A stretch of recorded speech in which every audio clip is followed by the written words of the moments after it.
into brewing over 20 years ago now. I was always a bit of a science geek at school, to be honest, and I always wanted a career that used that science, if you will.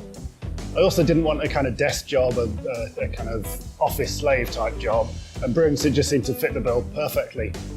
Originally I got into brewing, I was through working at a little brew pub in North London. That was the first time really I was exposed to the process. And that was really when I realised that it ticked so many of the boxes for the kind of career that I wanted.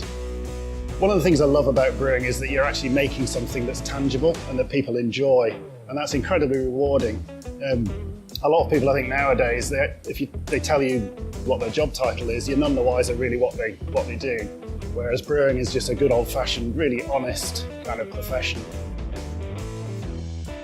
So I've worked in a number of breweries around the country, but I actually moved to Herefordshire about 14 years ago. And one of the things that really attracted me about Herefordshire is that it's the biggest hop growing region in the country.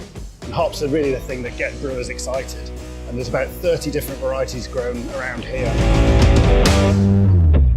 We have a beer called Green Swan. And the reason that's named Green Swan is because it's a green hop beer. And a green hop beer can only be brewed during the hop harvest. That's because hops are harvested on the day and brewed with the same day. We linked up with a local farmer and decided on a brew day. We then found out which hops would be at their peak on that day. Off I went in the morning to watch the harvest. We saw our very hops being harvested and going into the tractor and going through the hop mill. We then brought back 30 kilograms of the green hops, a variety called Jester. It took 3 hours, 42 minutes and 12 seconds from the harvesting of our hops through to when the beer was in the fermentation vessel. What that gives to the beer is a really fresh taste. It's a bit like the difference between cooking with dried herbs and fresh herbs. You will get a different, fresher profile. And with Jester, that delivered grapefruit and blackcurrant notes to the beer. So the flavour of the finished beer is controlled in a number of ways.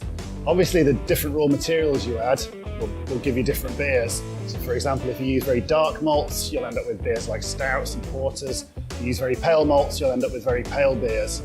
But really where it gets more exciting for the brewer is when you talk about hops. Around the world there's about 130 hop varieties grown, and you can think of them a bit like grapes are to a winemaker. That they've got that kind of idea of terroir. And by combining those different hops in different combinations and also adding them at different parts of the process, you'll get different results in the finished beer. So the microbrewery sector is really booming at the moment. There's lots and lots of new breweries opening up and lots of exciting things happening. As well as the classic beer styles, there's also all sorts of weird and wonderful things being developed.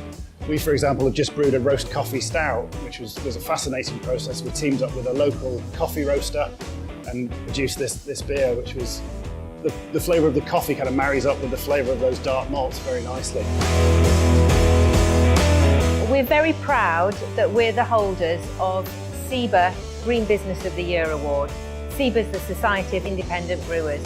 There's about 1,700 brewers in the UK, so to be marked out as the top business in that regard is a real honour.